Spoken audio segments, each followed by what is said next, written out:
Hi, yeah, so I'm Cormac Russell. I'm the lead designer and producer at Midas Touch Games. We build an advanced character physics engine for virtual reality that we're showing off at the show. And so we've got a setup out there with an HTC Vive, and people are coming and getting to experience virtual reality for the first time for many people. Really cool. Yeah, so anyway. Just a couple of words about your team. How many people currently working? So we're currently a small startup. There are 12 of us.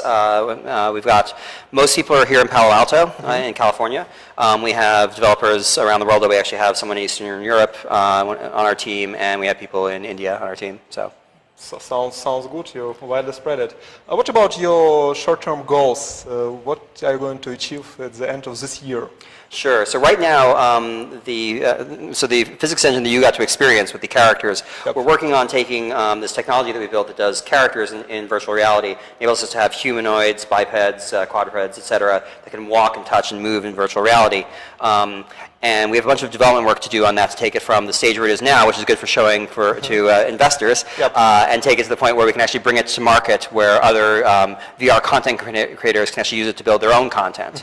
And so our plan with SVOD was to find investors to help us get from the point we are now to that point where we can actually deliver to market. So, how much money are you going to raise? So we're currently looking for a person to lead our next seed round, sort of in the $1 to $2 million range. We're going to hopefully arrange 2 to 3 total, because the way it works, we've got a bunch of small VR incubator type VC funds that are signed up to do $250,000 investments, and we need someone who will come in and actually close a round so that actually all that money actually happens to go into the bank account. We can use it to hire people and do all the work.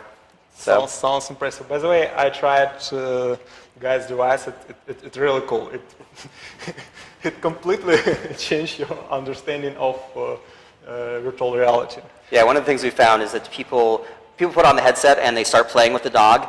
And unlike everybody else's technology where the dog is this weird thing you're looking at and you can't really touch, with ours you can touch the dog. And when you touch the dog, like women in particular, giddy laughter is a common response. We had men who were just super excited to be playing with a puppy at the end of the day of a conference. And so the fact that it responds well across gender and across ages has been really exciting for us. Awesome. Who, by the way, your main customer? So our target customers are other VR content creators. So we're interested in people who are doing VR and AR creation, people making VR films, people doing things like medical rehab people, explicitly High Fidelity, which is Philip Rosedale's company, that's building a virtual reality chat and social environment. Our technology we're going to use to bring characters to their world, hopefully. So. Sounds good. Yeah. It's really good. It's really good.